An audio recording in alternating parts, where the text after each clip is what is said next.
And that's when they realized he had been there the whole time.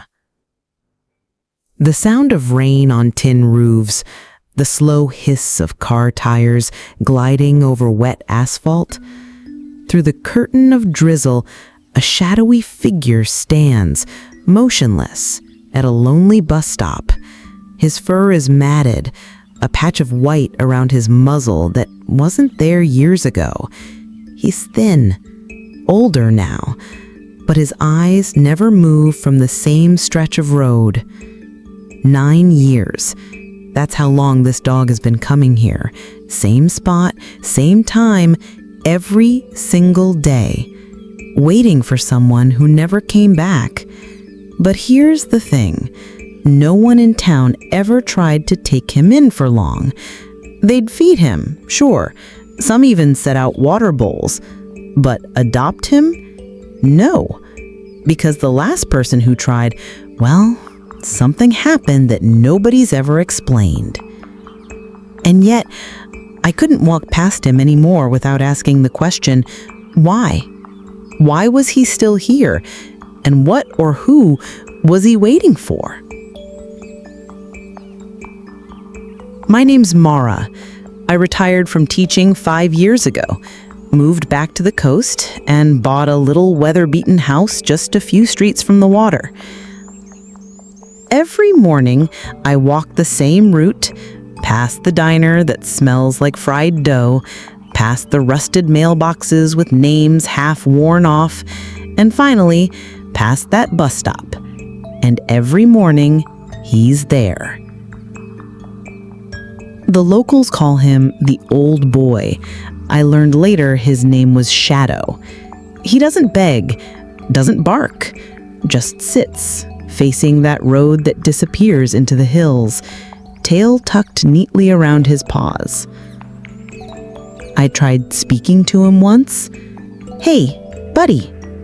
He flicked one ear, but didn't look at me. I stepped closer, and he stood, calm but distant, and walked a few paces away. Not scared, just keeping the space between us. A week later, I mentioned him to the shopkeeper at the corner store. She stopped bagging my groceries and gave me this look, part warning, part pity. "Best leave him be," she said. "Last person who tried to take him home? Well, you don't want to know what happened." She didn't elaborate, just slid my change across the counter and went back to work.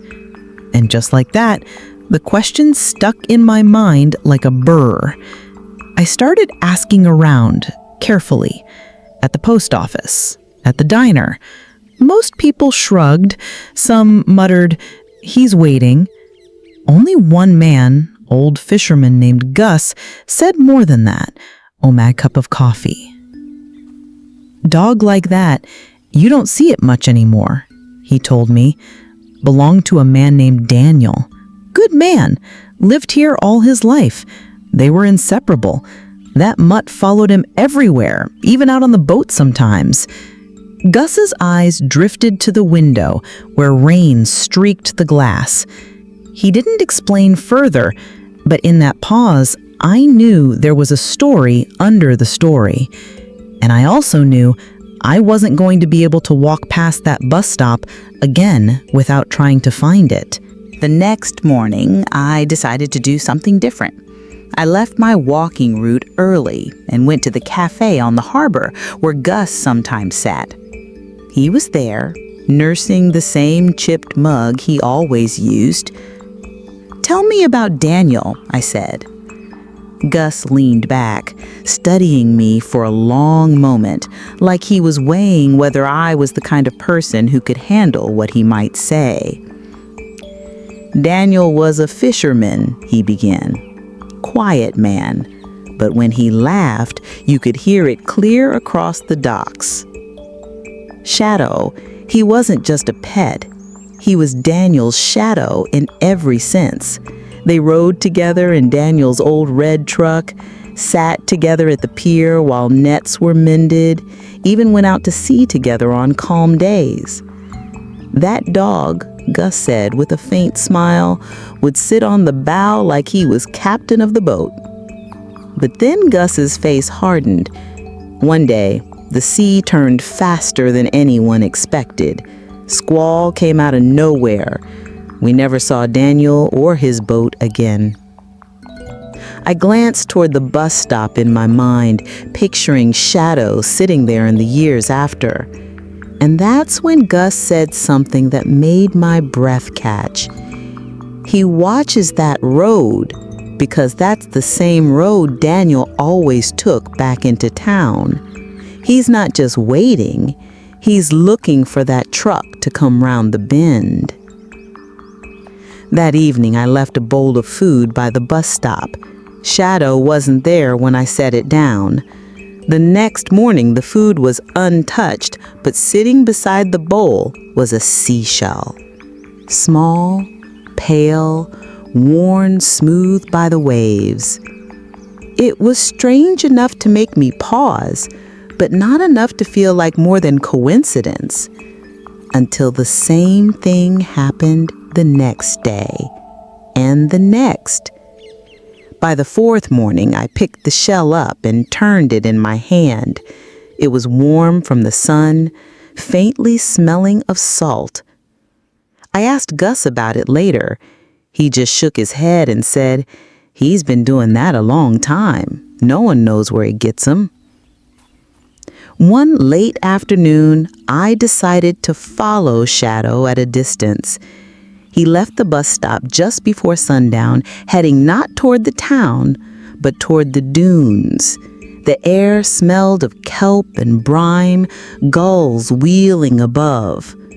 I stayed far enough back that he wouldn't notice me, my shoes sinking into the soft sand. But then, he was gone. One moment, he was ahead of me, his fur catching the last light of day. The next, the path curved, and he'd simply vanished. No paw prints, no sign, just wind flattening the sand. It was impossible, and yet there I was, staring at an empty stretch of beach. Word must have gotten around that I was asking questions. An older woman at the market stopped me as I was reaching for a loaf of bread. "Best leave well enough alone," she murmured. "He belongs to the road now, and to the sea." She said it in the same tone you might use for a ghost story, half warning, half superstition. Later that night, I sat on my porch with the seashells I'd collected from Shadow's visits. 5 of them now, each slightly different, but all shaped by the same waters. And I started to wonder, was he bringing them to me, or was I just in the way of something else? 3 nights later, the weather turned. Rain came in hard, driven sideways by the wind. The kind of rain that rattles old houses and makes the ocean sound like it's breathing. I worried about Shadow. He never missed a day at the bus stop, but in that weather? I grabbed my coat and flashlight and went looking for him. Not at the bus stop, not on the road. Then, through the sheets of rain, I caught sight of him high up on the cliffs, facing the dark horizon. His body was rigid, tail down, ears pricked against the wind. I called his name without thinking. That's when he lifted his head and howled. It was a sound that went straight through me, deep, mournful, but carrying something else too, something that made the hairs on my neck rise, because for a moment, I could have sworn I heard another howl answer from far out at sea. The wind pushed hard against me as I scrambled up the path toward him. He turned once to look at me, really look at me, and then turned back to the water, still listening. Lightning split the horizon for an instant, and in that brief flare, I thought I saw something out there. Not a boat, not a buoy, something smaller, flickering. moving with the waves. But the thunder came, and when I looked again, there was only darkness. I didn't know it yet, but that night was the first step toward learning the truth about Shadow and about the one he'd been waiting for. The next morning, the storm had passed, but the memory of that sound, that answering howl, clung to me like damp clothes. I couldn't stop replaying it. Couldn't stop wondering if it was even real. So, I went to the only person who might tell me more, Gus. He was on the dock, repairing a net with hands that looked older than the rope itself. "Tell me what happened to Daniel," I said again. This time not as a question, but a demand. Gus's eyes flicked to the horizon. "Daniel was a good man," he said quietly. "He knew the sea like he knew his own heartbeat. But sometimes the sea don't care." He told me how Daniel had gone out on a day that started calm, but turned dangerous by mid-afternoon. Shadow was with him, had been from the start, but when the squall hit, no one saw them again. No distress call, no wreckage, no body. Just gone. I asked the question that had been burning in me since the first time I heard the story. "How do you know Shadow washed ashore alone? No one saw them out there." Gus hesitated. Then he said, "Because I found him." He described it, the dog stumbling out of the surf, soaked to the bone, shivering, but alive. And here's the thing that made me sit back. Gus swore he saw something clenched between the dog's teeth, a strip of fabric, red and frayed. Daniel's coat had been red. C took the man, but not the dog. That's why he waits. He don't believe Daniel's gone, not for good. That night, I couldn't sleep. Somewhere between midnight and dawn, I found myself walking toward the cliffs where I'd seen Shadow before. The moon hung low and pale over the water, and the air was so still I could hear my own breathing. Then I saw him. Shadow, sitting at the edge, looking out at the black horizon. I stepped closer, and that's when I saw it too. Far out at sea, a flicker. Weak, sporadic, but real. A light swaying with the waves, just like a lantern, the same kind Daniel used to keep on his boat. Shadow's ears pricked, tail twitching. For the first time in all the years I'd seen him, his body trembled, not from cold, but from excitement. I thought of the seashells he'd been leaving by the bus stop. I'd been collecting them without much thought, but now, holding them in my mind's eye, I saw it differently. Each one was slightly different, some chipped, some whole, some with tiny holes like they'd been threaded once. Could they have come from the same place? From somewhere specific? What if they were messages? Not for me, but for Daniel, or from him. I remembered Gus saying Shadow had been doing this for years, but where was he getting them? The anniversary of Daniel's disappearance was approaching. 9 years. 9 years of waiting in rain, snow, and heat. And in the days leading up to it, Shadow changed. He stopped sitting at the bus stop all day. He roamed the beach more, pacing, ears swiveling at every distant sound. Some nights, I'd hear him moving past my house, heading toward the cliffs. I started to feel like something was coming. Not just a memory, something real. The night of the anniversary, the weather turned just like it had 9 years ago. The wind howled through the town's narrow streets, rattling shutters and bending trees. I knew without thinking, Shadow would be at the cliffs. I grabbed my coat and flashlight and ran. When I reached the top, He was there, barking into the wind, staring out at the ocean. And there it was again, that light. Closer this time. Shadow moved toward the edge, paws skidding on the slick rock. I shouted his name. The wind ripped my voice away. He took another step. A piece of the cliff crumbled under his weight. I lunged forward, grabbing his scruff just as the ground gave way. We fell backward, hitting the wet grass hard. My flashlight rolled toward the edge and disappeared. Shadow's chest heaved. He wasn't looking at me. He was still watching that light, still wagging his tail in short, jerky bursts. And that's when I realized, if I let go of this moment, if I just walked away, I might never know the truth about what was out there. The storm passed in the early hours, leaving the air thick and heavy, like the world was holding its breath. I woke to a silence that felt wrong. No gulls, no distant hum of boats, just the slow drip of rainwater from the eaves. The first thing I did was look toward the bus stop. Empty. For the first time in all the years I'd known him, Shadow wasn't there. I felt it in my stomach, a deep, heavy drop, the kind you get when you've lost something you didn't know you were holding on to. I grabbed my coat and headed toward the cliffs.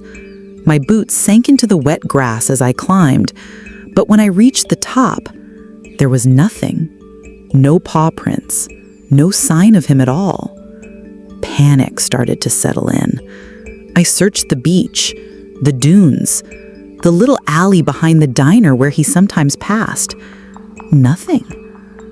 By the time I made it back to my porch, the sky was clearing into a pale blue.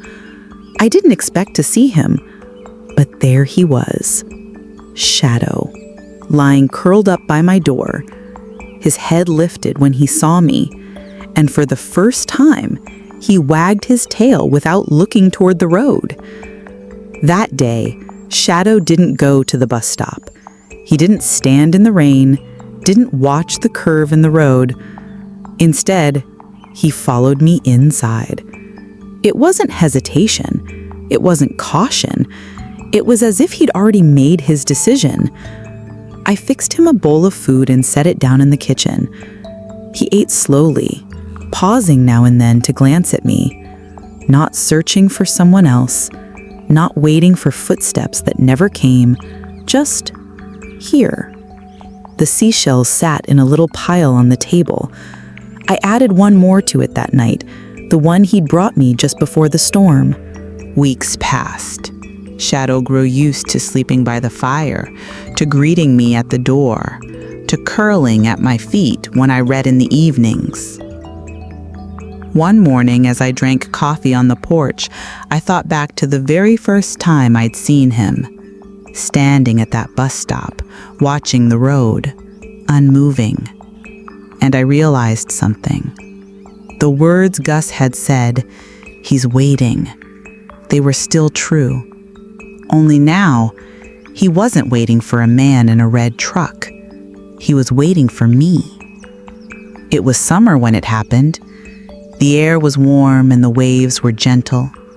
I opened my front door one morning and nearly stepped on it.